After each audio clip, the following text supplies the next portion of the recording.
Halo, jumpa lagi dengan saya Lisaku dari Kota Medan. Lisa ingin berbagi cerita tentang pengalaman hidup yang mungkin juga pernah teman-teman alami. Dulu saya tidak tahu tentang agama Buddha.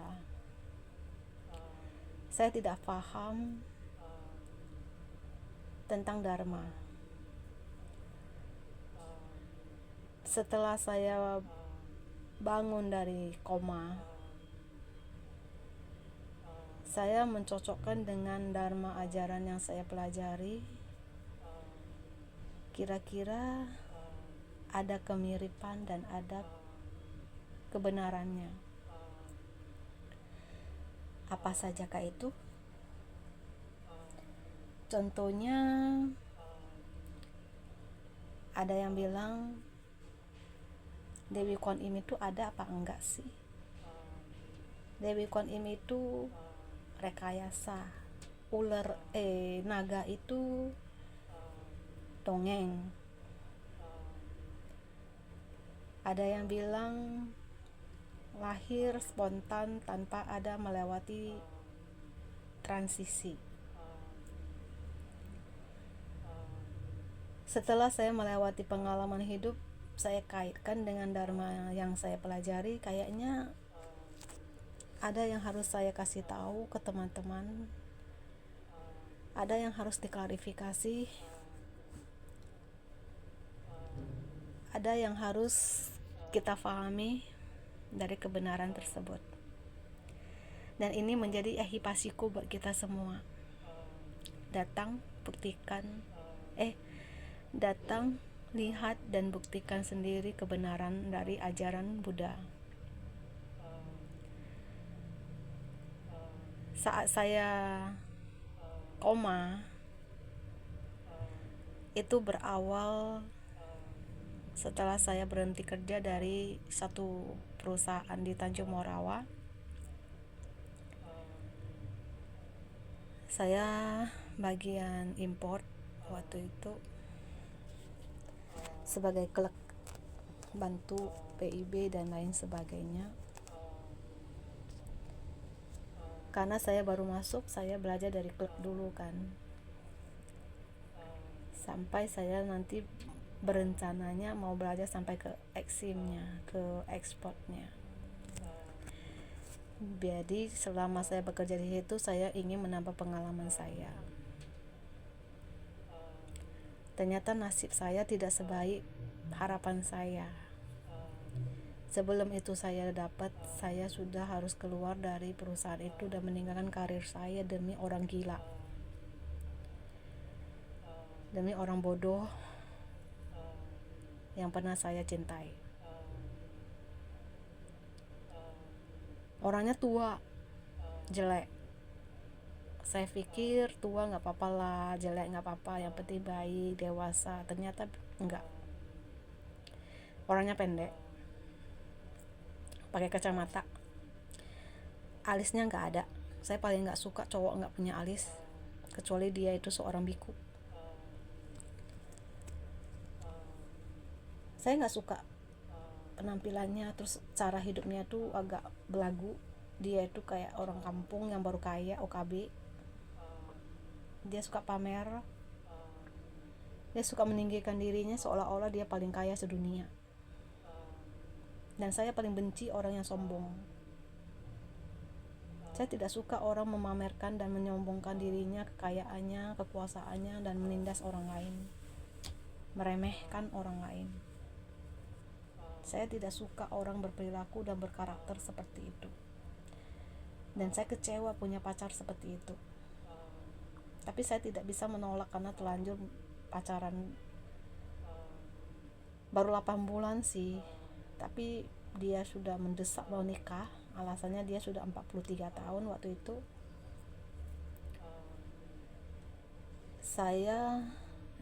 Waktu itu saya 32 tahun, dia 46 tahun. Dia bilang dia udah tua, dia mau nikah cepat. Bapaknya sibuk tiap kali datang minta lamaran. Dan ternyata saya dibohongi. Cici saya udah bilang sama saya, dia tuh penipu, dia bukan orang baik, dia tuh brengsek. Saya bilang nggak mungkin lah Ci, dia brengsek, dia baik sama saya, dia perhatikan kesehatan saya, dia begitu sering ke wihara, dan saya dibawanya setiap Kamis Minggu ke wihara. Kita jarang ke mall selain Sabtu untuk nonton bawa anak-anaknya. Dia punya anak 2 kan, dia duda, 1 pasang,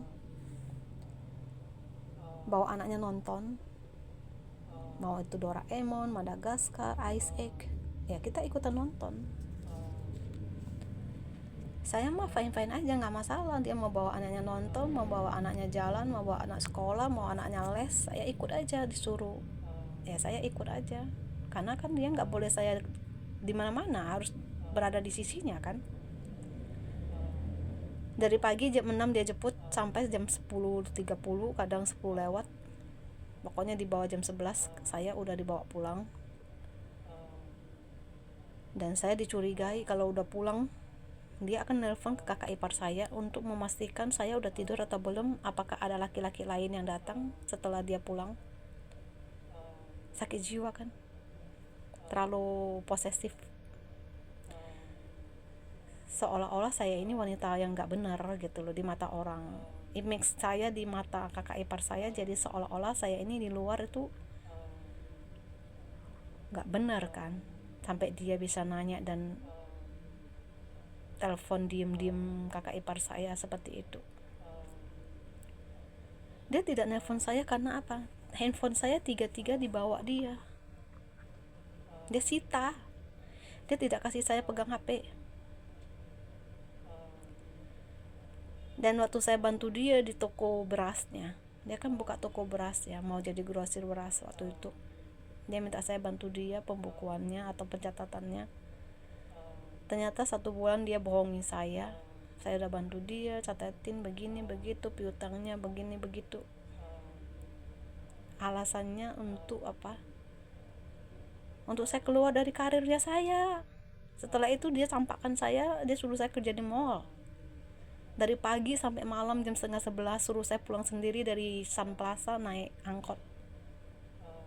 Dia sama sekali tidak mencintai saya, tidak memperhatikan keselamatan saya selama perjalanan pulang dari Sun Plaza sampai ke titik kuning. Itu jauh loh naik angkot, karena saya gak ada duit untuk naik becak. Saya harus minta tolong orang untuk bawa saya sampai ke simpang Nibong Raya untuk bisa ada angkot pulang biar hemat saya. Gila enggak? Setiap malam saya berdiri di depan Nibong Raya seperti lonte di situ. Karena aku tidak tahu Nibong Raya itu ada tempat pelacuran. Setelah saya melewati hidup seperti itu, saya baru dikasih tahu orang Nibong Raya itu tempat pelacuran. Di situ ada kayak losmen atau hotel tempat banyak prostitusi, cewek-cewek gak bener di situ. Sementara saya berdiri di situ nungguin angkot. Apa saya nggak dibilang orang pelacur? Ngapain kamu berdiri di situ setiap malam nunggu langganan? Sementara saya sama sekali nggak tahu itu tempat apa. Ya saya setiap hari nunggu di situ demi angkot, demi bisa hemat pulang ke titik kuning. Dikira orang lalu lalang itu setiap malam saya di situ nongkrongin di situ seperti saya itu juga wanita kayak gituan, ayam. Saya dibilang ayam. Saya aja nggak tahu di situ orang-orang komplotan ayam. Saya juga nggak tahu itu tempat ayam. Jadinya orang lewat lalu lalang di situ berpikir ini setiap hari nongkrong di depan itu pasti dia juga ayam, nunggu langganan lewat. Gila nggak? Saya jadinya tercoreng nama baik saya gara-gara dia kan. Terus ditambah lagi fitnaan dari dia, saya selingkuh lah, beginilah, begitulah. Apa orang nggak makin memiliki image semakin buruk terhadap saya? Orang jadi menilai saya beneran wanita kayak gitu jadinya kan. Saya tidak tahu itu lingkungan apa, saya nggak tahu jalan. Saya diarahin ke sana. Kamu nunggu di depan Nibung Raya, di situ ada angkot 08 lewat ke tempatmu. Ya aku berdiri dong. Nungguin angkot, mana aku tahu di belakang itu adalah lonte-lonte. Mana aku tahu itu tempat-tempat pelacuran. Aku nggak pernah keluar rumah, nggak tahu jalan. Nibung Raya itu aja saya nggak tahu tempat pelacuran. Aku pun nggak tahu di situ ada tempat pelacuran. Saya berdiri di situ. Orang yang lalu lalang apa nggak nilai saya seperti itu?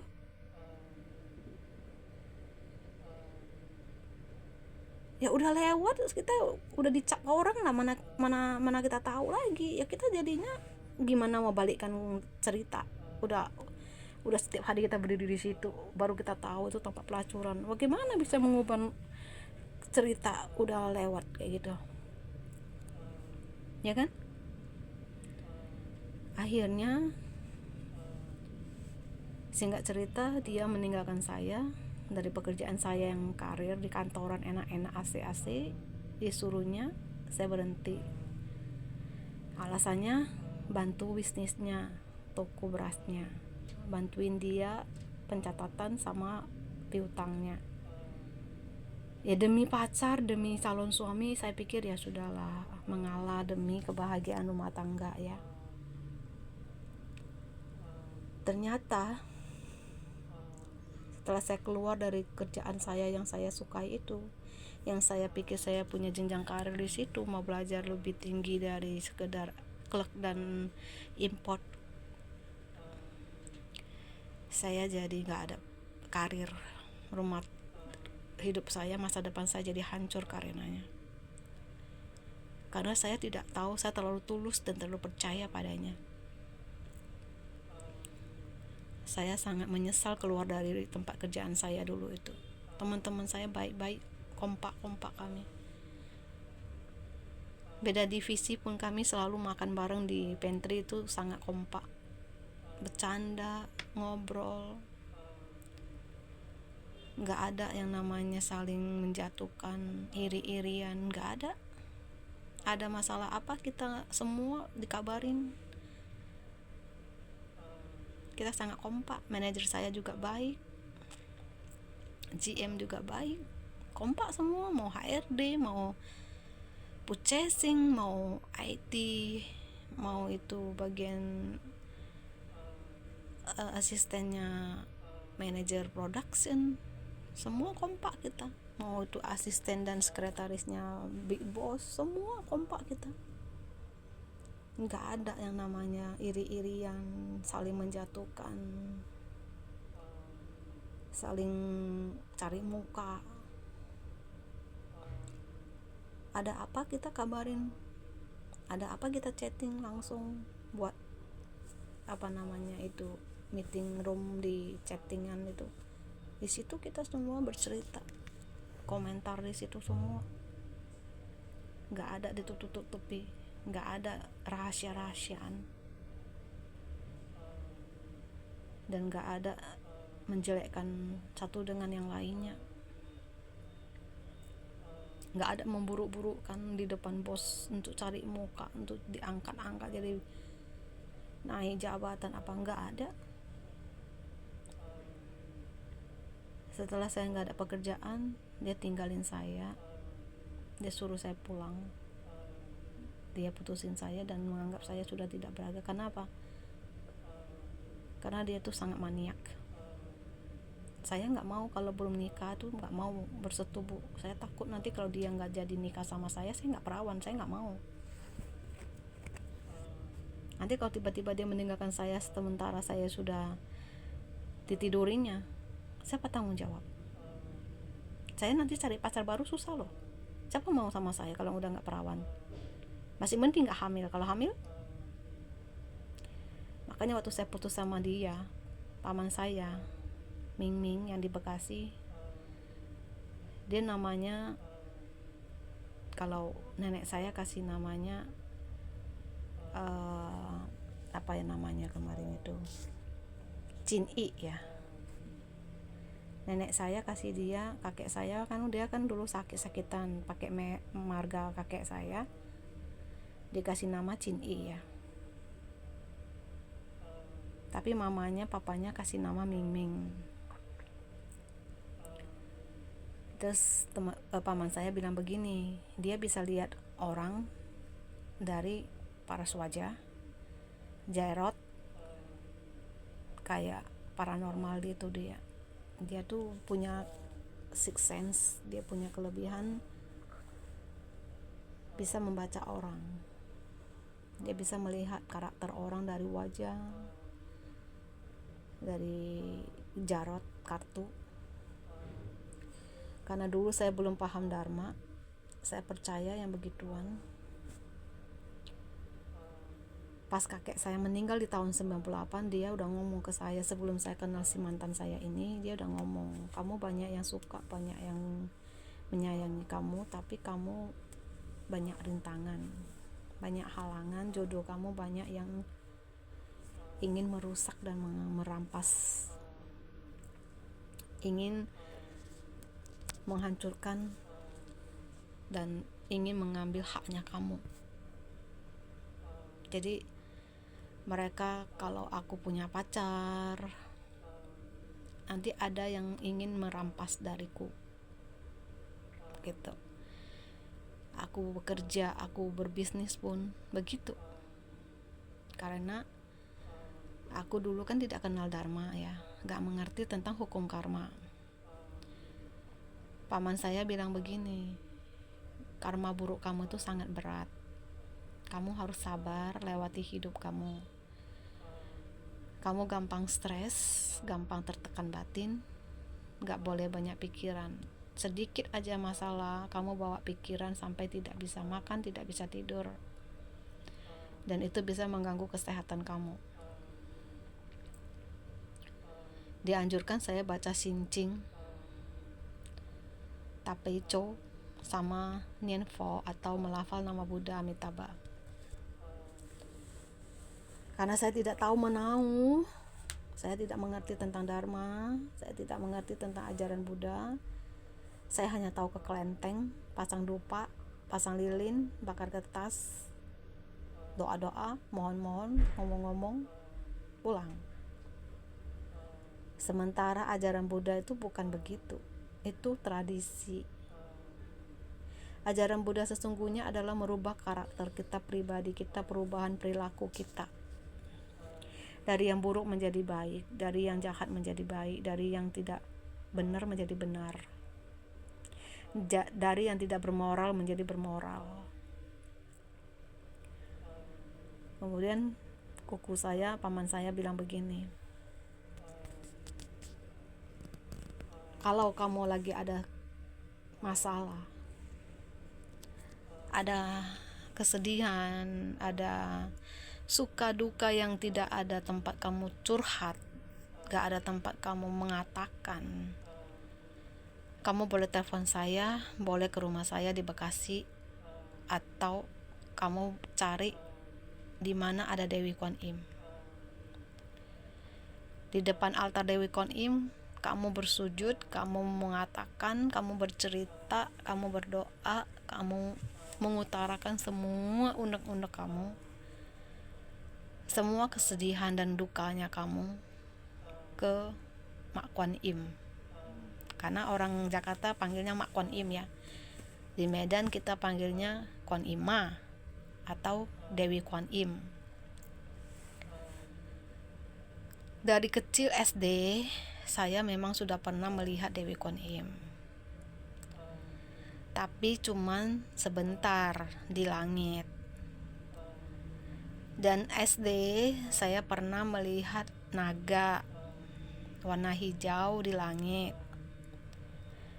Dan saya melihat saat dia memutarkan badannya, ekornya itu menyambar ke tiang antenanya tetangga saya yang ada di depan rumah saya. Mertuanya Acu atau rumah orang tuanya Asyung yang depan rumah saya itu, yang dulu ada adik iparnya namanya Ahun yang sudah meninggal.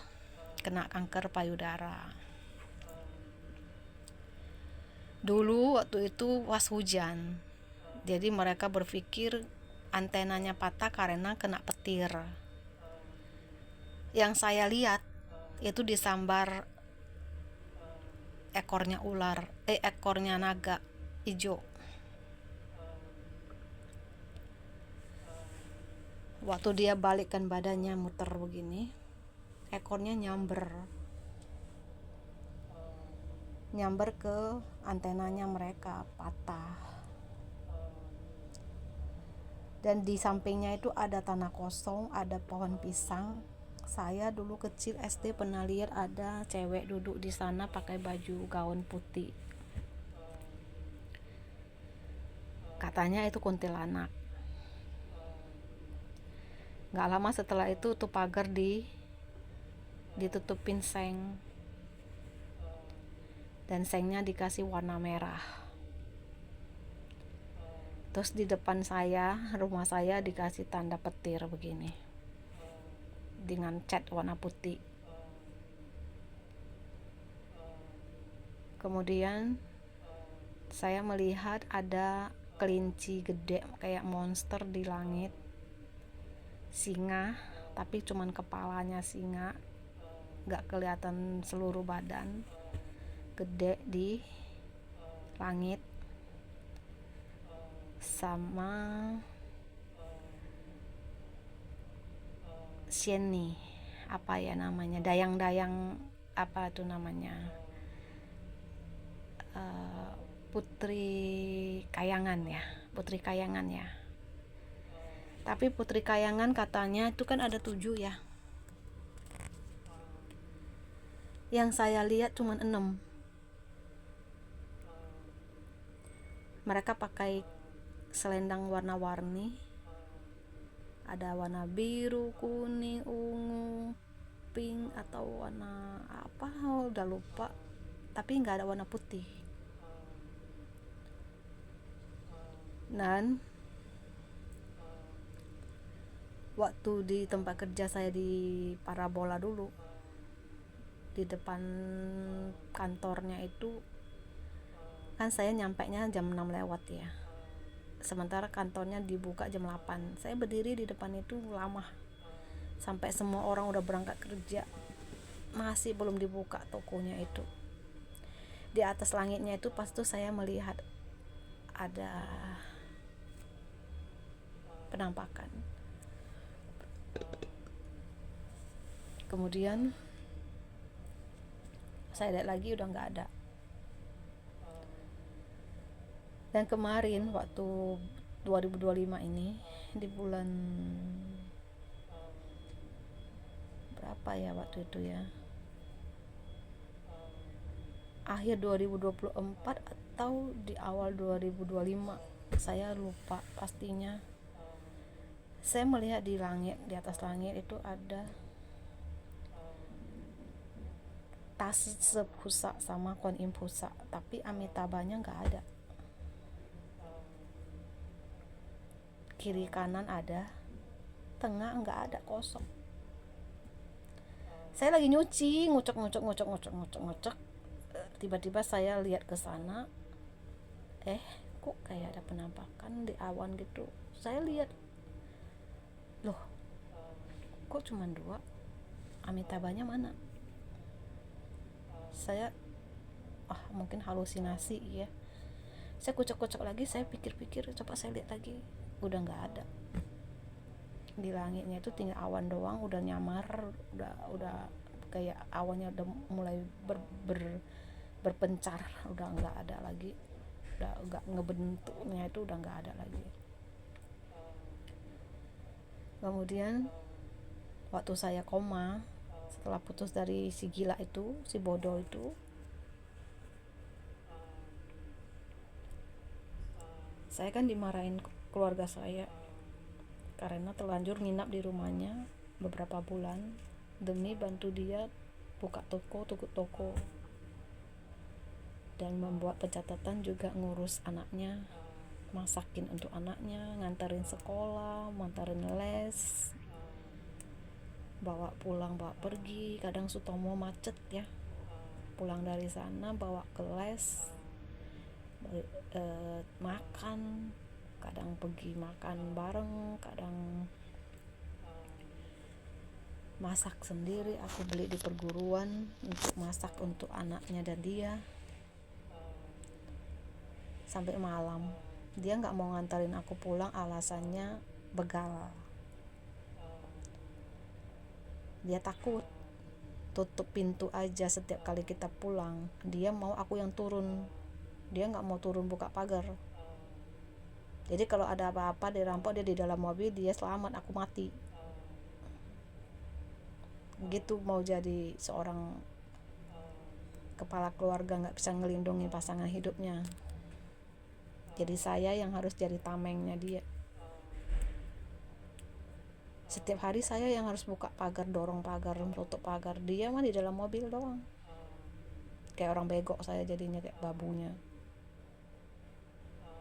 Tapi karena kita ringan tangan, ringan kaki, nggak apa-apa lah, cuman begitu doang. Pagarnya juga nggak susah kok, didorong sedikit aja udah terbuka, udah ketutup, nggak keset, nggak nggak pekaratan gitu kan.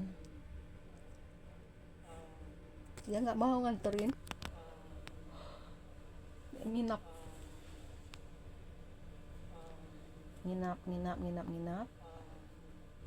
Terus dia tinggalin saya begitu aja. Alasannya dia mau ke bank, nanti keburu tutup. Saya pikir ya udah, buru-buru ya pergi, nggak usah ikut, gak apa-apa, yang penting kamu perginya hati-hati. Kan dia katanya mau ngurus giro atau apa, saya ada lupa waktu itu ya, nggak tahu store tunai atau apa. Katanya nanti takutnya keburu tutup hari Sabtu setengah hari. Ya udah, rupanya setengah hari dia jam 12 itu jemput ceweknya. Aku ditinggalin di rumahnya. Alasannya dia suruh saya karaokean dengan bapaknya. Ya saya pikir ya udahlah, dia mau pergi ke bank ya pergilah, yuklah kita karaokean sama mama papanya di rumah kan.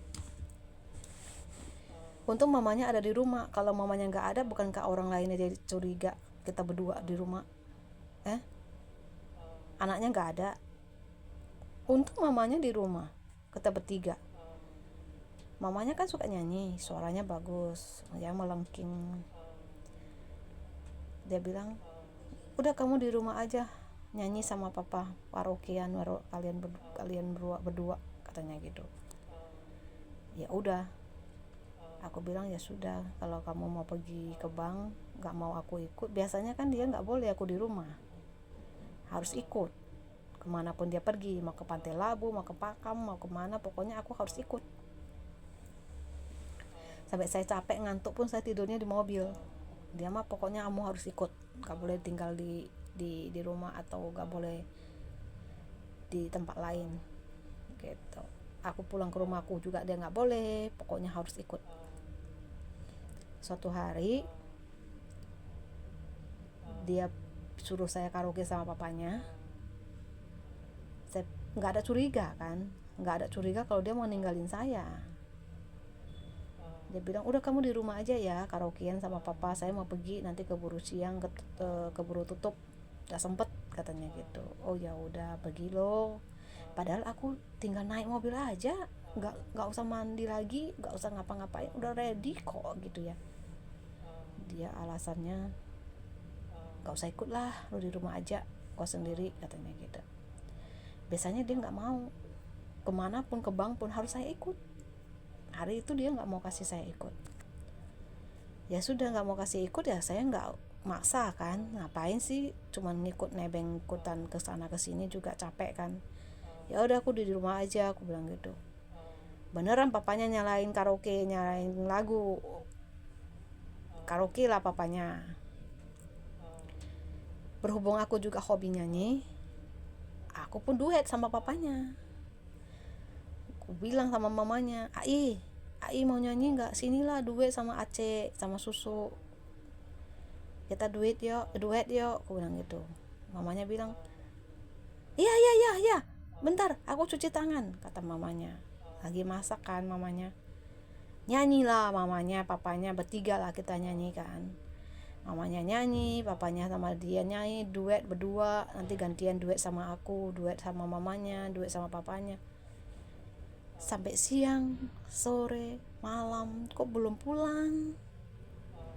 Harusnya kalau bank tutup jam 12, jam 3 paling telat udah pulang dong kan ya. Kok udah sore kok belum pulang? Pikiranku, oh jemput anaknya sekolah. Ya mungkin lah sekalian jalan macet, Sutomo di bulan itu kan macet ya, biarinlah. Sampai jam 7 malam aku udah ngantuk, jam 8, jam 9 kok nggak pulang-pulang. Mamanya bilang kamu tidur di kamar aku aja yuk, kata mamanya, kita tidur barengan, biasa anaknya tidur di sini juga, kata mamanya gitu. Oh ya udah, aku tidur di bawah kasurnya itu kan, spring bednya kan di bawahnya ada satu kasur lagi, yang satu kan ukuran king, di sampingnya ada ukuran kecil lagi kan. Aku tidur yang di bawah. Tiba-tiba aku takut, jangan-jangan dia itu ketabrak, dia kecelakaan, atau diculik, dibunuh, atau kenapa. Nangislah aku, khawatir. Ditelepon kok nggak nyambung, kok nggak diangkat-angkat, ditelepon kok nggak diangkat-angkat, ditelepon kok nggak diangkat-angkat, di chatting, di SMS kok nggak balas-balas. Kalang kabut lah akunya, nangis sendiri kan. Mau ngomong ke mama papanya juga gak ngerti gimana mau ngomongnya gitu kan. Rupanya mamanya masuk ke kamar. Kaget akunya. Kenapa kamu? Kok belum pulang ya, udah jam segini. Emang jam berapa ini? Udah hampir jam 10. Kemana dia? Kata mamanya gitu. Nggak tahu, tadi katanya dia ke bank, suruh saya jangan ikut, takut nggak keburu, nanti terlanjur kesiangan tutup bank. Dia suruh saya di rumah karaoke sama susu sama AI tadi kan. Kurang ajar, kata mamanya. Saya telepon dulu. Kamu telepon dia dong, kata mamanya. Udah nggak diangkat. Hah? Coba lagi. Udah berkali-kali nggak diangkat-angkat, udah di SMS udah nggak balas, enggak. Kok gitu dia orang, kok gitu dia anak ini, kata mamanya. Saya bilang, saya pun nggak tahu takutnya dia kecelakaan nggak, atau dia pingsan di tengah jalan, HP-nya diambil orang, atau dia nggak sadar diri, HP-nya nggak dibaca, nggak dibalas karena itu. Mamanya bilang, ya sudah, aku turun ke bawah, aku telepon dulu dari rumah. Kamu jangan nangis, kata mamanya, nanti dengar Acik bangun, ngamuk dia, kata mamanya. Aku bilang, iya.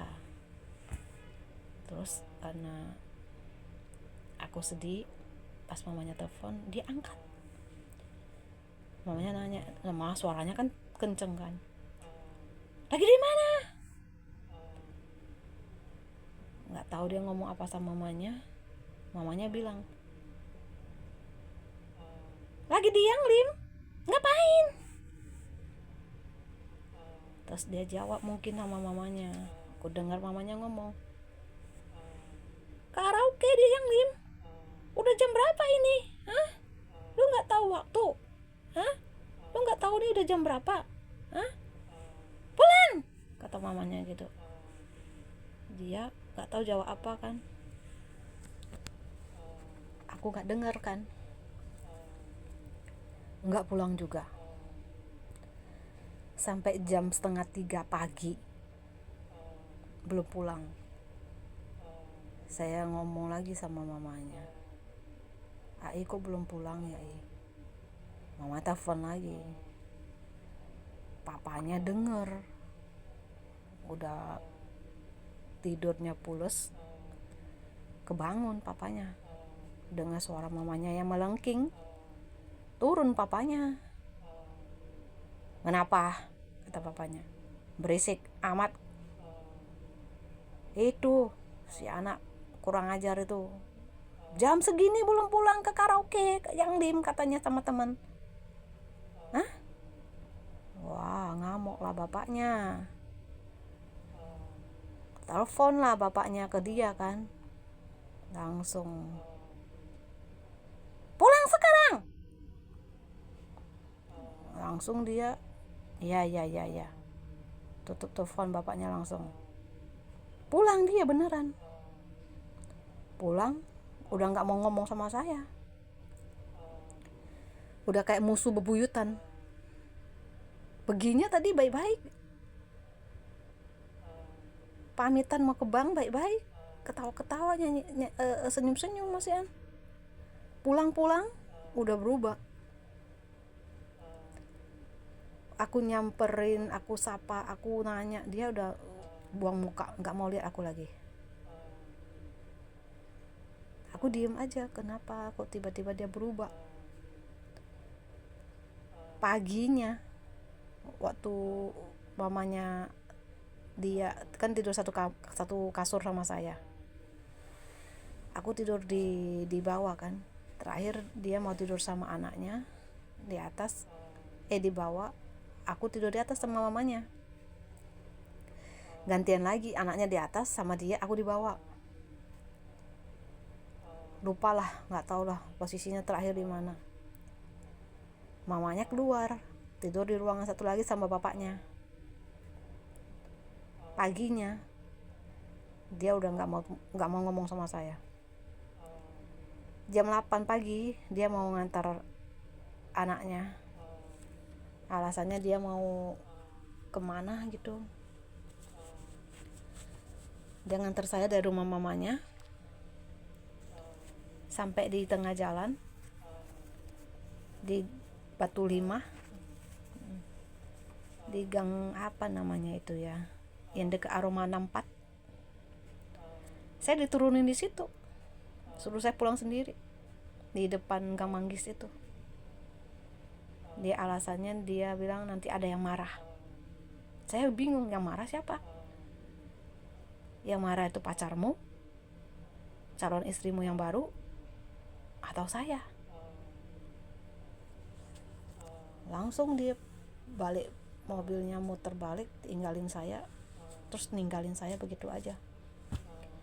Orang restoran yang udah kita bayar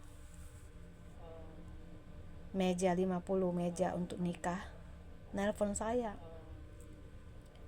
Ci Acu sama Ci Vero atau Vera, aku lupa, yang urus tiket jalan-jalannya kami.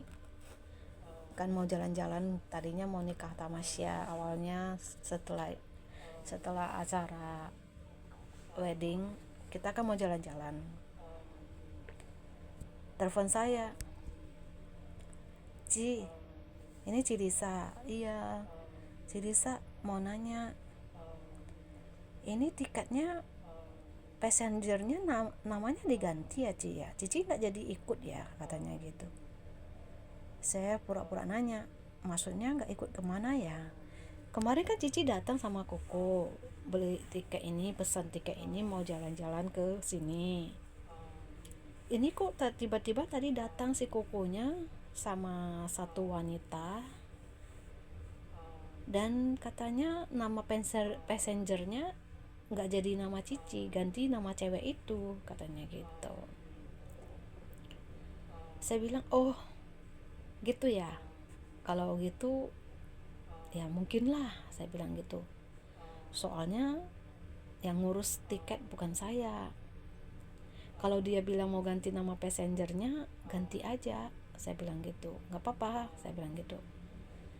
Ini deal ya Ci ya, saya confirm ulang ya Ci ya, Cici bener-bener gak jadi ikut kan, tiketnya ganti passengernya jadi nama orang ini ya, ceweknya namanya Rini kan. Saya tanya, orangnya yang tinggi rambut pendek ngebob, rambut bob ya? Iya. Cici tahu pacar Cici selingkuh? Saya bilang enggak tahu sih, Cuma saya udah diputusin sama dia, jadi tiket mungkin bener lah pakai nama dia, mungkin jalan-jalannya nggak jadi sama aku, jadinya sama cewek itu kali. Saya bilang gitu sama si pihak travelnya itu kan. Terus dia bilang, oh ya udah deh Ci, kalau gitu maaf ya Ci, katanya, saya ganti ya nama tiketnya, passengernya jadi nama orang itu ya. Iya silakan, kamu nggak salah kok, kan yang ngurus tiket, yang bayar kan pihak yang bertanggung jawab itu kan bukan saya, bukan kamu juga. Iya sih, katanya. Ya udah saya confirm ya Ci, ini saya ganti nama passengernya dengan nama wanita itu. Ya saya bilang gitu. Nggak lama setelah itu si acunya telepon saya. Si acunya itu bagian resto Liberty yang kita order. Dia bilang, Ci, ini yang kemarin udah dibayar DP untuk 50 meja ini jadi nggak Ci? Saya bilang, aduh kurang tahu loh Ci, maksudnya kapan ya resepsinya, maksudnya tanggal kepastiannya itu di tanggal berapa ya Ci, gitu. Aduh saya juga nggak tahu, saya bilang gitu. Yang ngurus bukan saya Ci, tanya si engkonya aja, saya bilang, soalnya yang ngurus itu si engkonya bukan saya. Saya bilang saya kurang tahu tanggal kapan, terus jadi apa enggaknya, saya bilang gitu. Oh jadi ini Cici kurang tahu. Iya saya nggak tahu, coba tanya aja si engkonya apakah jadi pakai resto di situ atau enggak, saya bilang gitu. Ya udah nanti saya telepon orangnya aja deh Ci, makasih ya Ci, katanya. Iya iya Ci, saya bilang gitu. Nah memang sebelum saya putus dari dia, saya ngomong ke Dewi Kwan Im, kan pesan paman saya, kalau kamu sedih, kamu ada derita, ada unek-unek yang ingin diceritakan, keluh kesah, curhatnya di depan altar Dewi Kwan Im. Ya saya cerita, saya dibawa dia ke Poltabes, ada Kampung Durian itu ada satu tempat Dewi Kwan Im yang biasa dikasih pakai baju jubah warna merah. Katanya di situ itu sangat manjur katanya. Jadi saya mohon ngomong ke Dewinya, saya bilang gini, Dewi, saya udah nggak betah, udah nggak tahan sama si brengsek ini.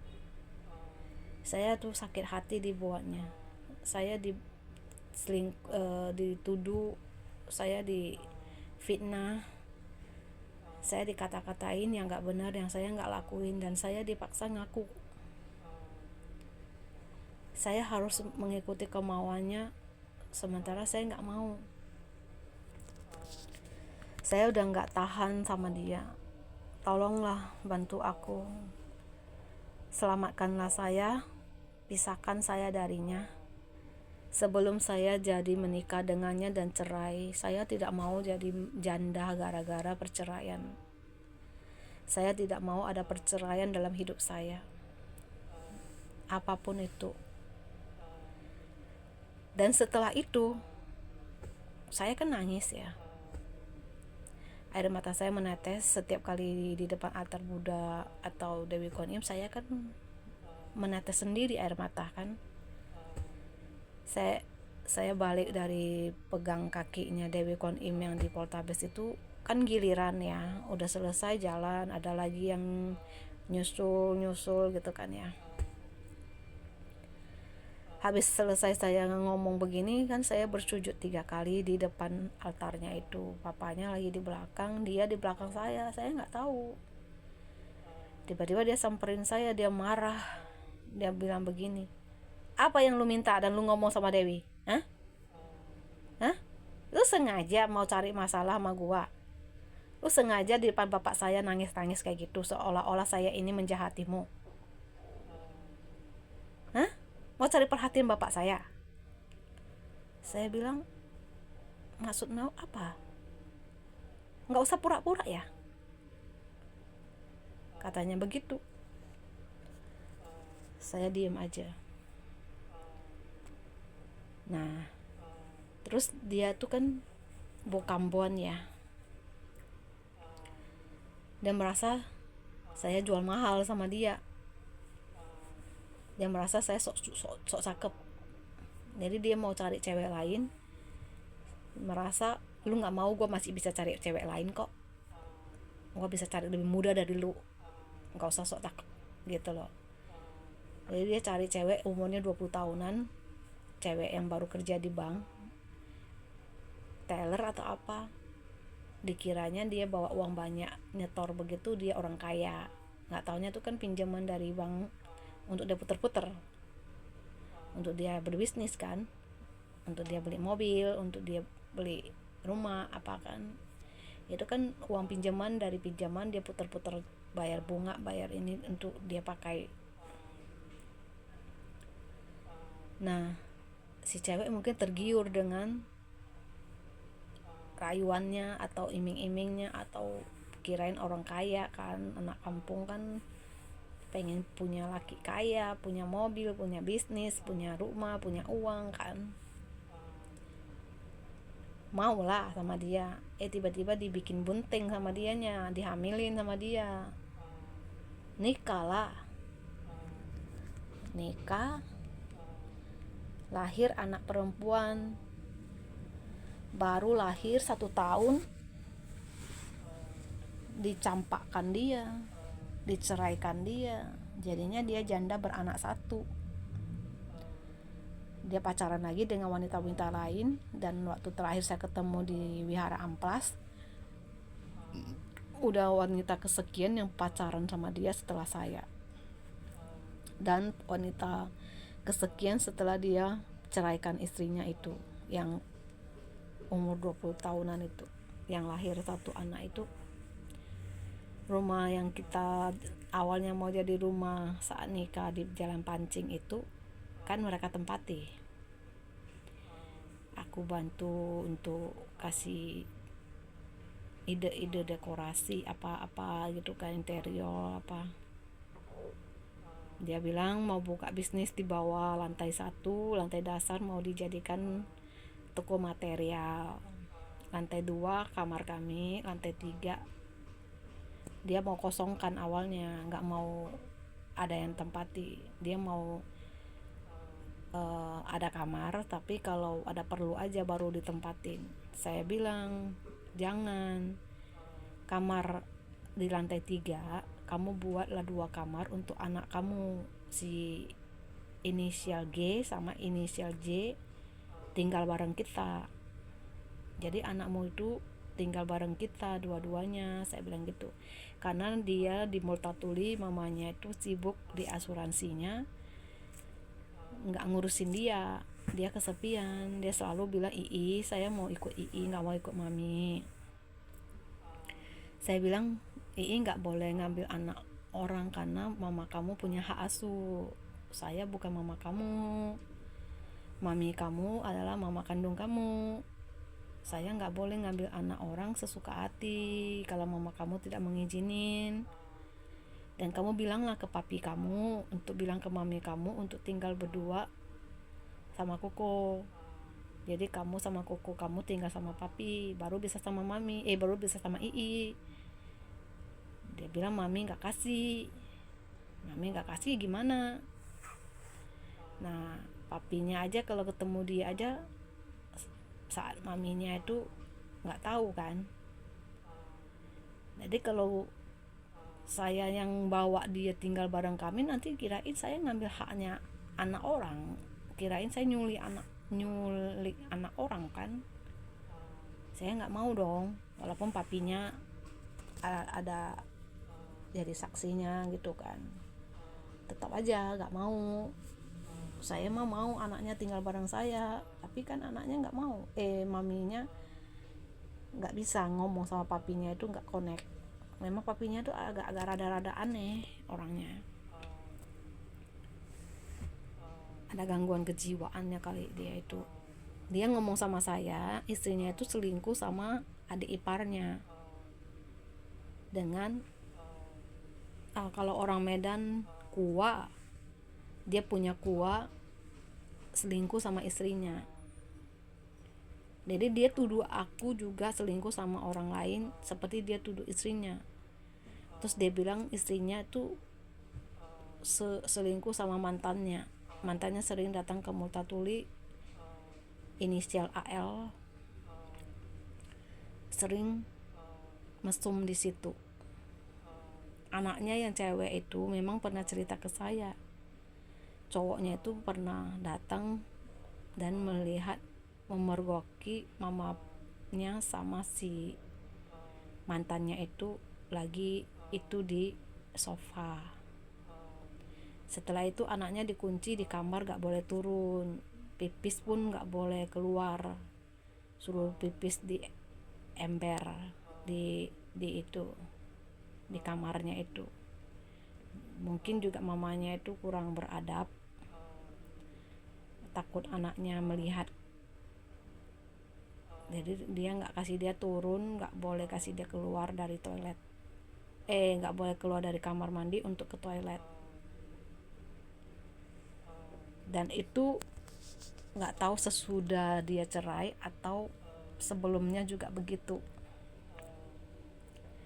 Dia ceritanya ke saya sih begitu, dia cerai sama istrinya karena itu. Dan dia tunjukin ke saya surat cerainya, udah 3 tahun lebih cerai sama istrinya, baru dia kenal saya. Anaknya juga cerita ke saya kalau maminya sering ketemuan sama mantannya itu. Tapi dia selingkuh atau enggak kan kita nggak tahu, hanya mereka lah yang tahu dengan Tuhannya mereka dan karma perbuatan mereka kan. Istrinya kalau ngaku ada, ya berarti benar. Kalau istrinya nggak ngelakuin, dia yang nuduh kayak dia nuduh saya, atau istrinya bohong nggak mau ngaku, kan bisa aja kan. Nah setelah itu di dalam komanya saya berkelana. Saya seperti berada di satu dimensi, karena ii saya yang kecil itu bilang ke mama saya, "Ci, aku pergi sembahyang ke Pekleng." Kata Pekleng, anak Cici tinggal 2 jam. Lewat 2 jam dia gak bisa lagi hidup. Cepatlah sembahyang, pergi sembahyang lalu, kata ii saya yang kecil ke mama saya. Mama saya yang gak ngerti begituan, kalang kabut dong, bingung dong, takut dong, cemas kan. Nanya adik ipar saya, "Tolonglah bawa saya ke tempat sembayangan kayak gituan." Katanya suruh saya cepat sembahyang, sebelum 2 jam anak saya masih bisa diselamatkan. Lewat 2 jam anak saya udah di ujung tanduk. Karena saya nggak tahu, saya kan koma ya. Saya sedang koma kan tidak tahu apa-apa. Mama saya dibawa adik ipar saya ke satu AI, orangnya cantik, putih, nggak kayak nenek-nenek, padahal dia udah punya cucu. Dia pinter buat gelang dari mutiara-mutiara, dia pinter buat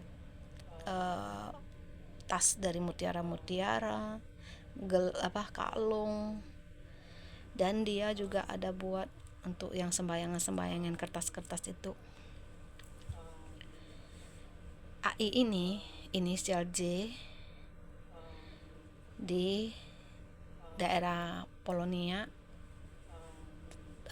di Ternak, Jalan Ternak, masuk saya. AI ini rupanya orang yang meyakini Dewi Kwan Im, dan saya diarahkan ke orang-orang yang rata-rata punya keyakinan terhadap Dewi Kuan Im. Bahkan waktu saya di perguruan beli sayur, beli daging, beli babi untuk anaknya, saya ketemu beberapa acik-acik dan mereka itu sembahyang Dewi Kuan Im, dan ada altar di rumahnya yang jual kertas sembahyang hiu gitu ya, dupa. Acik itu ngomong ke saya, tiba-tiba saya lagi nunggu dia muter kan, karena macet kan di perguruan itu kan, sering macet ya pasarnya itu. Tiba-tiba Acik itu ngomong ke saya, aduh dek, katanya gitu, kamu harus pandai liam keng ya, lu harus sering-sering liam keng ya, katanya gitu. Liam keng itu artinya baca kitab suci gitu ya, lu soleh lah, ibadah lah, tawakal gitu ya. Lu harus rajin ibadah, lu harus rajin baca kitab suci ya, katanya gitu. Lu bisa nggak baca? Saya bilang, saya sih nggak gitu pinter cek, saya baru belajar baca nama Buddha. Oh, nggak apa-apa, kamu seringlah ke wihara ya, kata aciknya. Saya bilang, iya, setiap minggu pagi sama malam hari Kamis saya selalu ke wihara cek. Oh, bagus katanya gitu. Terus datang mobilnya, nggak bisa ngomong lagi dong. Saya lihat di karena saya mau pamitan sama aciknya, saya balik badan, ada Dewi Kuan Im di dalam rumahnya, ternyata ada altar Dewi Kuan Im di situ. Terus saya beri hormat, saya bilang, Cik, makasih ya Cik udah kasih tahu. Saya langsung minta izin pulang. Di tempat lain juga ada orang-orang yang kasih tahu saya, dan mereka juga memiliki keyakinan yang meyakini Dewi Kuan Im. Dan saya ketemu banyak kuijin ya, penolong-penolong itu rata-rata mereka punya altar Dewi Kuan Im, dan orang yang meyakini dan percaya pada Dewi Kuan Im rata-rata semua, bukan rata-rata lagi. Jadi suatu hari setelah saya koma, saya seperti berada di suatu alam, suatu tempat. Saya nggak tahu apa tempatnya. Tempatnya itu sangat luas, tidak ada gedung apapun. Di samping saya berdiri itu seperti ada paret, tapi bukan paret. Kalau paret got itu kan lebarnya paling lebar 1 meter doang kan. Ini dia seperti lautan, lebar banget, jauh ke sana, nggak tahu berapa meter. Saya lihat di depan saya tuh banyak orang berdiri berbaris antri, pakaian putih, ada berapa orang yang di depan, 3-4 orang gitu. Terus di depan saya itu ada pakai baju biasa, baju biasa, ada saya pakai baju biasa, di belakang saya ada 2 juga pakai baju biasa. Saya mikir, ini tempat apa, kok pada ngantri, kasih apa ini gitu kan. Rupanya mama saya dibawa ke tempat AI itu yang inisial C juga, yang meyakini Dewi Kuan Im itu, dia itu bisa melihat suatu kejadian dari cermin. Di belakang dia berdiri biasa itu, yang dia berdiri untuk orang datang nanya-nanya itu, kayak kitong, kayak tatung, kayak orangnya bisa kerasukan dewa, tapi dia nggak kerasukan, dia berdiri biasa aja. Dia nanti udah ditanya-tanya, dia lihat ke belakang cerminnya itu bisa menunjukkan sesuatu kepadanya. Jadi dia lihat dari cermin itu, nanti dia jelasin ke kita gitu. Mama saya ke sana ngomong, Cici, kan dia masih muda ya, masih cantik, putih. Saya mau sembahyang, tapi saya nggak ngerti, kata mama saya. Anak saya sakit, sekarang lagi di rumah sakit, koma, nggak sadar. Oh, kata AI-nya gitu. Ya sudah, nggak apa-apa, ambil dupa, pasang dupa, terus kamunya jalan ke tempat Dewi Kuan Im, kamu di situ doa, habis itu kamu kesini, katanya gitu. Nah, mama saya jongkok berlutut lah, kayak biasa namaskara, bersimpuh di depan altar Dewi Kuan Im, pakai dupa, ngomonglah ke Dewi Kwan Imnya itu, kalau aku sakit di rumah sakit begini begitu, terus mama saya minta tolong, bantulah aku, tolong anakku, selamatkanlah anakku gitu kan. Tiba-tiba AI-nya itu sambil lipat kertas, tiba-tiba dia menoleh ke belakang cerminnya itu. Saat dia menoleh ke cerminnya itu, tiba-tiba dia teriak, ci ci ci ci ci, katanya gitu. Mama saya kan masih belum sempat ini ya, belum sempat bersimpuh, masih kan ada dewa lain yang sedang mama saya mau keliling pasang dupa ke sana dulu. Di depan itu Tikong atau orang bilang dewa langit dulu, baru ke dalam kan. Langsung dia bilang begini, duluan altar Dewi Kwan Im, cepat sekarang katanya gitu. Cepat ngomong sama Dewi Kwan Im, cepet katanya, ini anakmu udah di ujung tanduk nih, nggak bisa nunggu lama, cepet katanya. Bahaya ini udah sangat bahaya, anakmu ini udah sangat ujung tanduk ini, udah riskan banget katanya. Cepetan kamu ngomong dulu ke Dewi katanya. Mama saya langsung setengah lari kan ke depan altar Dewi Kwan Im, bersimpu dong, ngomong, nggak tahu ngomongnya gimana. Biasanya mama saya rata-rata dia kalau doa ya kayak kira-kira ya, Dewi Kwan Im tolonglah anakku begitu begini kan, anakku sakit, selamatkanlah dia gitu kan. Langsung setelah itu mamaku pasang dupa kan. AI itu bilang, oke, udah katanya gitu. Katanya Dewi nanti akan kirim utusan, maksudnya dia akan menyuruh lah gitu ya, entah dirinya sendiri yang langsung terjun untuk nolong anakmu, atau anggotanya Dewi Kwan Im lah yang akan kesana, diarahkan untuk nolongin anak kamu, kata AI itu. Terus mama saya bilang, gimana, tolonglah anak saya sakit, lagi di rumah sakit, lagi koma, nggak sadar. Ya tenang aja, nggak apa-apa, Dewi Kwan Im udah bilang nanti dia akan bantu, jadi kamu nggak usah takut lagi, udah dapat jawabannya. Sekarang kamu Pak Poi lihat, dapat Poi nggak? Dapat Poi memang. Nah udah dapat Poi berarti udah ACC bahwasanya oke, anakmu ditolong, diselamatin gitu kan. Tunggu aja, sabar gitu kan. Rupanya di dalam setelah itu ayahnya ngomong ke saya, ke mama saya, nanti kalau anakmu nanti kalau udah sembuh, bawa dia ke sini, suruh anakmu sembahyang dan keliling kolong altarnya itu 3 kali. Terus suruh dia rajin sembahyang Dewi Kwan Im gitu. Kalau bisa ingat sembahyang Dewi Kwan Im, katanya gitu kan. Ucapan terima kasih lah, katanya gitu ya. Mama saya, iya nanti dia udah sembuh, udah sadar, udah ciuman, saya bawa ke sini, kata mama saya kan.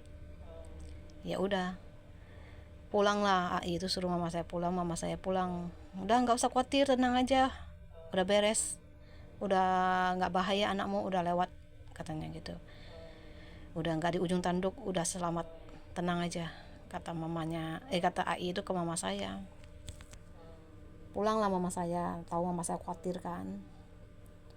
Nah di dalam mimpi saya itu, di dalam komanya saya itu, saya kan lagi di antrian itu ya, antrian yang tadi saya bilang ada pakaian baju putih-putih, terus ada baju biasa, saya ada baju biasa lagi di belakang. Tiba-tiba mama saya datang dengan pakaian baju kaos warna hijau Mickey Mouse. Mama saya datang, dek, lai sini, lai mereka hilang dek, kak mama aja dek. Maksudnya itu, nak sini nak, jangan sama mereka, jangan ikut mereka, ikut mama aja sini, kata mama saya. Saya bingung, mama saya kok bisa muncul tiba-tiba di sini, dari mana dia datangnya? Di sini ruangan yang nggak ada ruangan, nggak ada pintu, nggak ada jendela, nggak ada apa, kosong begini, dari mana dia masuknya? Kok tiba-tiba dia udah di samping aku gitu loh, jarak semeteran gitu. Dia belum sempat nyentuh aku, belum deket, cuman tangannya lai dek, mai ka ilang dek, lai ka mama dek. Terus tiba-tiba saya udah pindah ke tempat lain. Saya bertemu dengan papa saya. Di tempat papa saya tuh saya tidak melihat apapun, tidak ada orang lain, cuma papa saya aja. Terus saya nanya, saya panggil papa saya, papa saya senyum. Terus saya nanya sama papa saya, papa sayang nggak sih sama saya? Papa saya angguk-angguk senyum kan.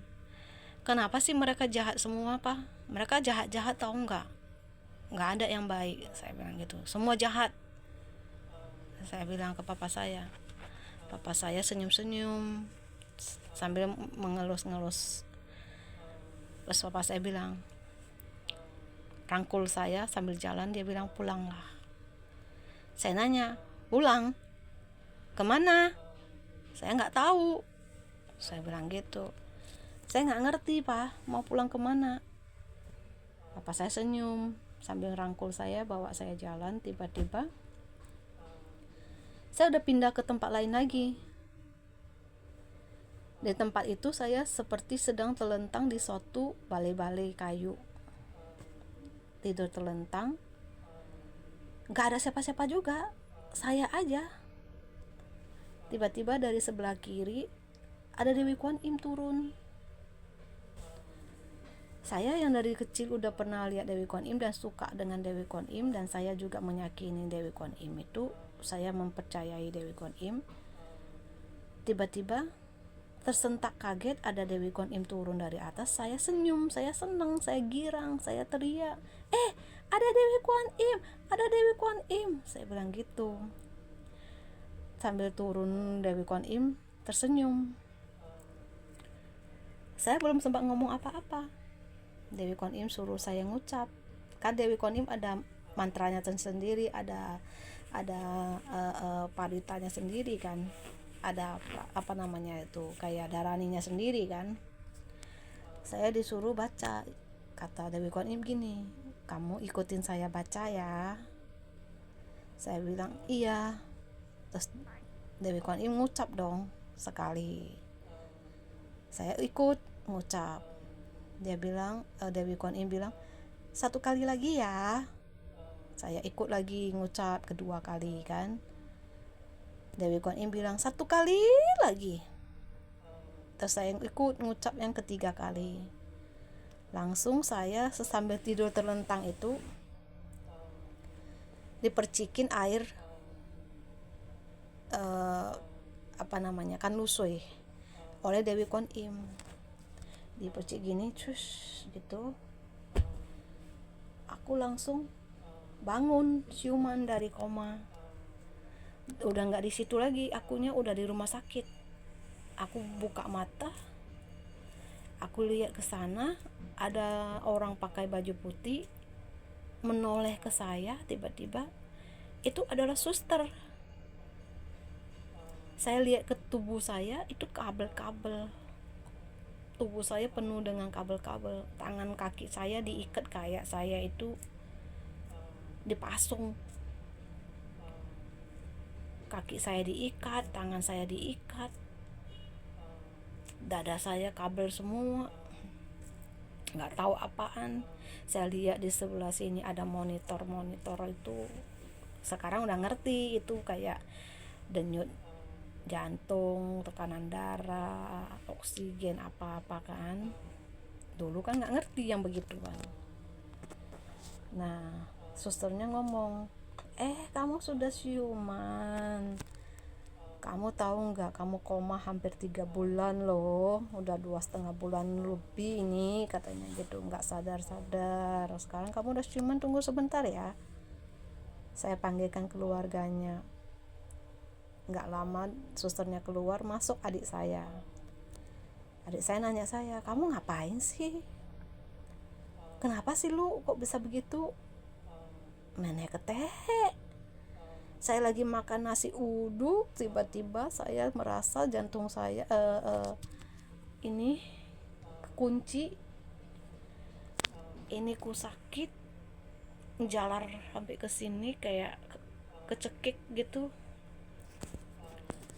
Tiba-tiba saya nggak keselak, tapi sampai satu bungkus nasinya tuh habis saya makan bakwan goreng. Kan aku beli 3, gigitan pertama bakwan goreng itu tiba-tiba saya ini tiba-tiba kayak orang keselak dadanya itu, susah telan, tapi saya udah telan. Jadi ini kayak kekunci, ini sakit tiba-tiba, terus keringat jagung. Saya bilang sama teman saya MKL itu, si Ani, nih aku jam berapa datang? Biasa jam 9 katanya gitu. Emang kenapa? Aku mau minta izin pulang, aku nggak enak badan, tiba-tiba sakit ini, aku kayaknya nggak bisa nunggu sampai jam 9. Aku minta tolong kamu ngomong ya ke aku ya, minta izin aku pulang. Kata Ani, enggak lah, kamu ngomong sendiri dong, bentar lagi tunggu, kan sebentar lagi udah jam 9, ini kan udah jam 8. Iya 1 jam lagi, aku nih udah nggak tahan, dada aku sakit, aku bilang gitu. Nggak apa-apa lah, tunggu sebentar lah, aku nggak bisa, lagi sibuk, kamu nggak lihat saya banyak kerjaan ini, kata si Ani ke saya. Saya bilang, nih kalau aku bisa tahan, aku nggak mungkin minta kamu ngomong, aku bisa izin sendiri. Ya udah nanti aku ngomong aja dari telepon atau apalah, saya bilang gitu. Saya keluar dari ruangan, saya tunggu becak, nggak ada satupun becak yang lewat. Bos juga nggak lewat-lewat, bos pun nggak datang-datang. Saya duduk di depan toko organ musik itu, piano gitar apa alat-alat musik itu, sampai setengah 12 lewat, 11.40 nggak ada satupun becak yang lewat, bos pun nggak kelihatan. Terus nggak lama setelah itu kan saya doa sama Dewi Konim. Saya bilang, Dewi Konim tolonglah saya udah nggak tahan, nggak ada becak satupun, saya udah mau pingsan ini, cepatlah datang becaknya, saya udah nggak bisa tahan lagi, udah berapa jam saya bertahan di sini. Datang beneran becaknya, bapaknya baik banget. Saya udah nggak bisa ngomong, saya nangis, saya pakai tangan nunjuk-nunjuk. Bapak itu bilang, kenapa kok nangis, kamu kenapa, sedih apa, cerita dong. Nggak bisa ngomong, mulut aku kekunci, ini kekunci, kecekik gitu, nggak bisa ngomong. Saya cuma nunjuk-nunjuk, air matanya terus keluar, tapi aku nggak bisa ngomong. Aku mau ngomong, nggak apa-apa pak, aku nggak kenapa-kenapa, nggak bisa, ini ku nggak bisa, kecekik gitu, kayak kekunci, mulut ini rahang kayak kekunci, nggak bisa ngomong apa-apa. Akhirnya saya tunjuk-tunjuk jalan, saya bilang Poni ya pak, di jalan Poni ya, sampai ke Pekong sana. Begitu turun, saya udah nggak ingat mau bayar duit ke orangnya, saya langsung masuk ke kamar mama saya untuk keluar nanyain. Selalu dia kan kalau aku naik becak, dia selalu nanya, udah bayar belum pak? Kalau udah bayar dia, oh iya makasih pak ya. Kalau belum bayar berapa? Mama saya selalu nanya begitu. Jadi waktu itu saya dengar dia ngomong ke bapak itu, udah bayar belum pak? Belum. berapa pak, bapak tuh ngomong. Saya udah nggak bisa nawar lagi, nggak bisa ngomong lagi kan. Saya pun nggak mau tahu lagi lah, pokoknya sampai dulu di rumah lah, nggak mau tahu lah gitu. Langsung saya pingsan. Setelah masuk kamar saya udah nggak sadar diri, koma sampai pingsan dulu awalnya, sampai besok paginya dibawa ke Boloni yang terdekat. Di Polonia itu kan Boloni ya. Pingsan, dibawa ke sana, langsung ke ICU, koma kan. Dan aku udah nggak tahu setelah itu. Dan aku ingatnya waktu mau dibawa ke sana itu aku mencret buang air besar terus, sampai beberapa kali bolak-balik ganti celana. Mau naik mobil nggak jadi, naik mobil nggak jadi, naik mobil nggak jadi. Karena apa? Bersihin celana terus kan. Aku pup kayak anak kecil yang nggak ngerti, pup di celana sampai 3 kali atau berapa kali. Mama saya sabar banget, ini nggak apa-apa, ganti celana, ayo ganti celana. Mama saya gantiin celana, pakein lagi, baru mau naik ganti lagi, naik lagi ganti lagi. Terakhir baru nggak lagi, duduk di mobil dibawa ke sana. Terus aku dikasih rebahan di IGD dulu kan. Terus aku nggak tahu diri lagi, udah nggak sadar, udah koma, udah pingsan. Habis itu nggak tahu lagi gimana, dibawa siapa, diangkat siapa, jam berapa, udah nggak tahu. Sampai saya sadar itu. Nah, di situ saya belajar. Baru saya tahu mungkin tempat saya ngantri itu adalah tempat transisi. Karena di sini kesadaran kita menurun, di sana menunggu kelahiran kembali. Giliran saya sampai, maka saya akan lahir di rahim yang baru. Karena mama saya datang menghalangi saya tidak jadi meninggalkan dunia, kesadaran saya balik.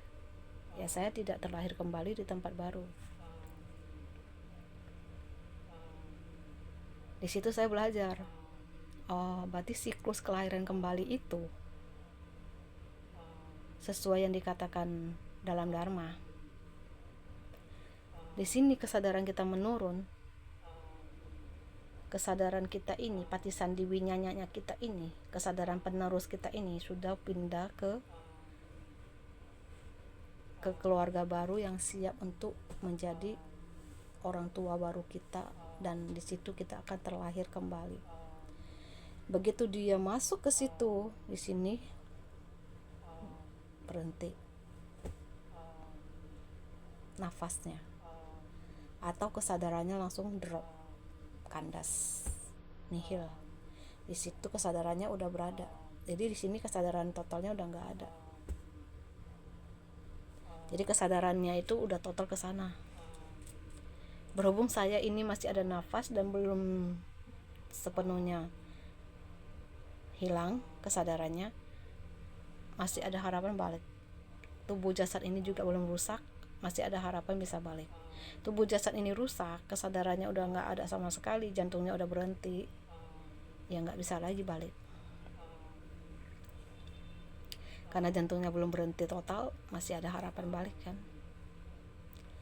Nah, saat kita bertumimbal lahir itu, di sini patisandi winyanyanya kita, di sini kesadaran kita penerus untuk kelahiran kembali kita itu melemah. Maka kesadaran penerus kita di sini ini pindah ke keluarga baru.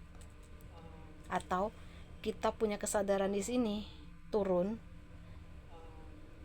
dan kita sudah fasenya itu udah menuju ke kelahiran kembali. Makanya orang yang lagi koma, lagi drop itu kan kadang-kadang kan dibilang kalau dicopotin ininya dia udah nggak nafas lagi. Kenapa? Karena itu kan bantuan dari oksigen. Jadi seolah-olah dia masih bernafas. Kalau ininya dicopot, dia nggak ada lagi alat bantu. Dia sebenarnya udah nggak ada nafas kan, dan nggak bisa bertahan lama lagi kan. Tapi kan kita nggak mungkin biarkan dia kehilangan nafas. Pasti kita coba dulu dong kasih alat bantu dulu kan untuk melanjutkan kehidupannya, berharap dia masih bisa sadar kembali kan, berharap dia bisa masih bernafas normal kembali kan. Nah, tapi kalau dia udah sempat terlahir kembali di situ, udah ibaratnya kesadaran penerusnya udah pindah ke sana, ini kesadarannya kan udah nggak ada, pasti dia makin drop. Jadilah kematian di situ, udah kelahiran. Dan di situ saya belajar. Orang bilang Dewi Kuan Im itu nggak ada, buktinya saya sendiri sudah menyaksikan dan bertemu.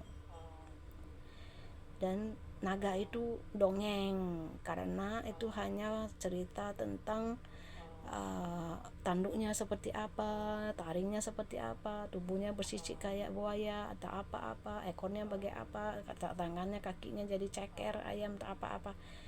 Itu kan menurut gambaran manusia kan. Yang saya lihat itu yang benar, yang real di awan, di langit, bukan gambar. Dia bisa kleok itu kayak ular begitu di langit, ekornya nyamber ke antena orang patah. Masa itu rekayasa? Masa itu halusinasi saya? Orang anak SD apa ngerti untuk menghayal? Saya masih SD kelas 2 kelas 3 itu, apa kelas 4 ya waktu itu. Karena papa saya begitu meninggal gak lama itu kan saya melihat. Udah itu transisinya itu tadi kayak di TV itu, dikasih makan, dikasih mangkok, minum airnya, terus dia lupa ingatan, dia terus terjun lahir kembali ke tempat lain, jadi babi, jadi binatang, jadi manusia, jadi apa kan, ada kan filmnya. Nah, saya sedang menunggu giliran itu, dan di depan saya lihat dengan sendiri mereka seperti dikasih suatu makanan atau apa di piringnya itu, dan secangkir air di mangkok atau apa, saya nggak gitu jelas karena barisan saya panjang ke depan itu. Saya ngintip dari samping begini, seolah-olah itu kayaknya sih dikasih makanan atau apa, bekal apa dipegangnya, di sini satu piring apa, di sini mangkok air atau apa. Terus dia lompat deh ke got yang saya bilang luasnya itu nggak tahu sampai seluas apa, terus hilang kan.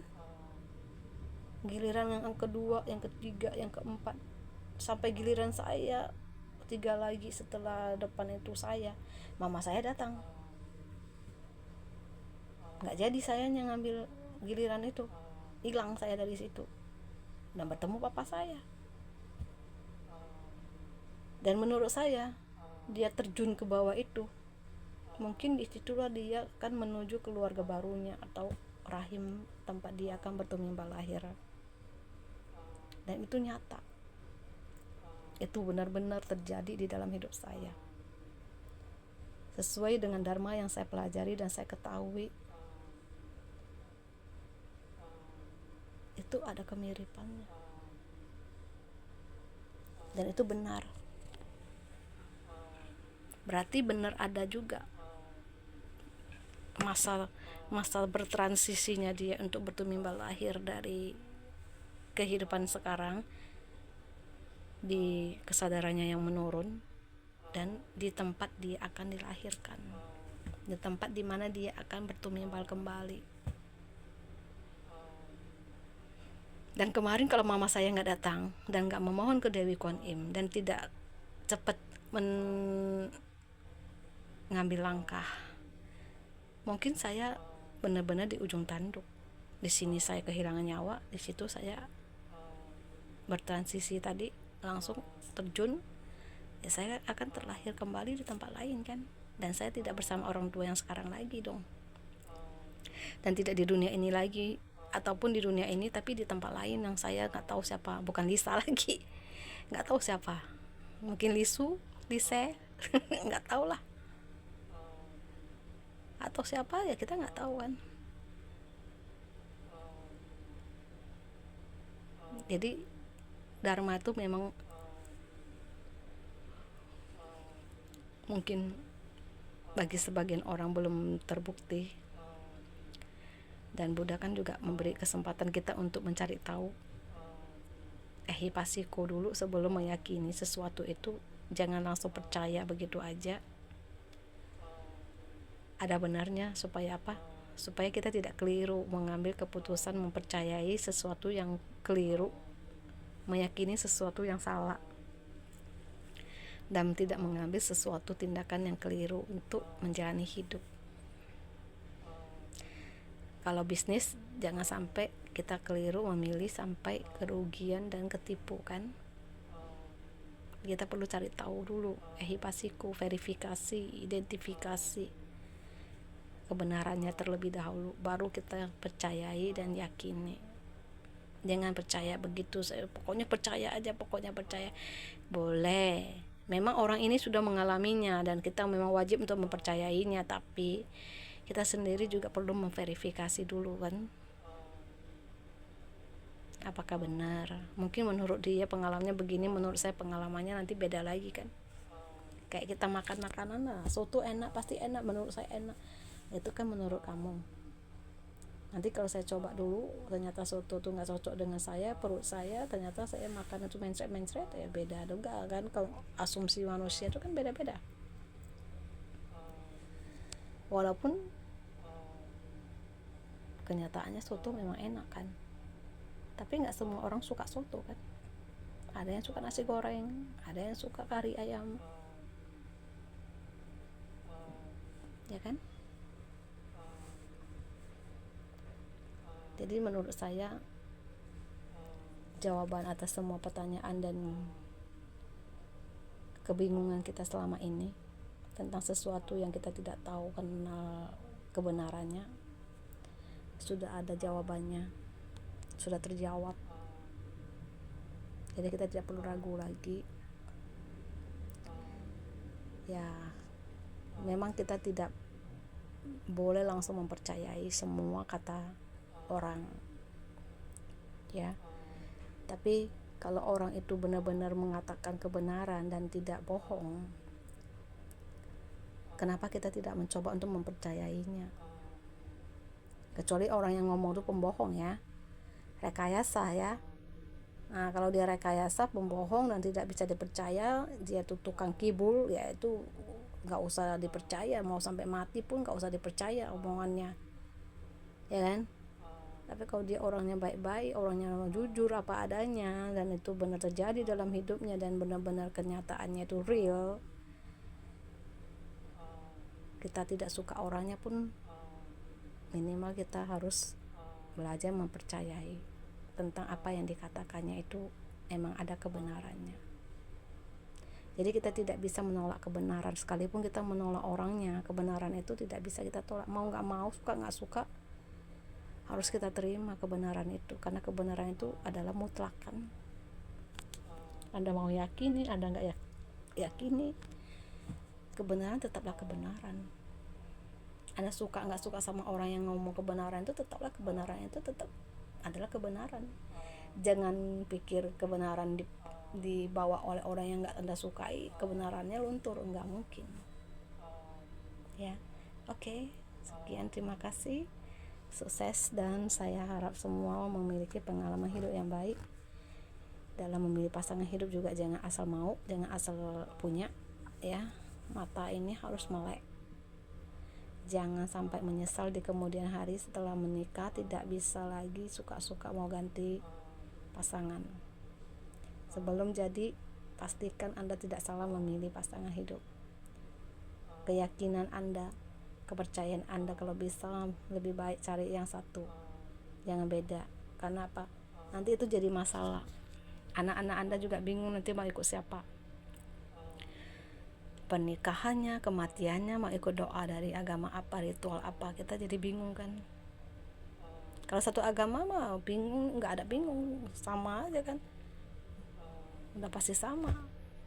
Satu mau ke sini, satu mau ke situ, saya mau ke sini, kamu mau ke situ, saya mau ibadah di sini, saya nggak mau ibadah di situ, jadi masalah, jadi ribut kan.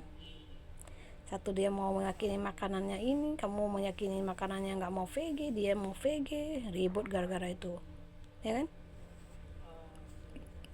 saling toleransi, saling pengertian, dan kalau bisa yang satu paham, satu keyakinan, satu kepercayaan, biar nggak nimbul banyak masalah. Kalau satu keyakinan ngomongnya enak, jalan cerita kita sama. Kalau beda keyakinan ngomong cerita ini dia nggak nyambung.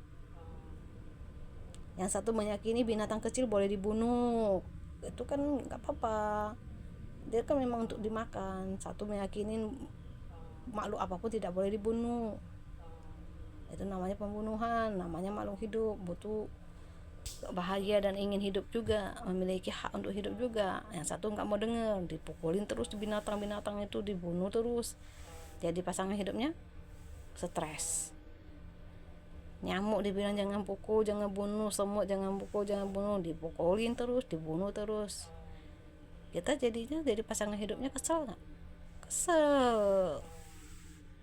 Dia nggak mau dengerin kita kan, makanya keyakinannya nggak sama, itu susah.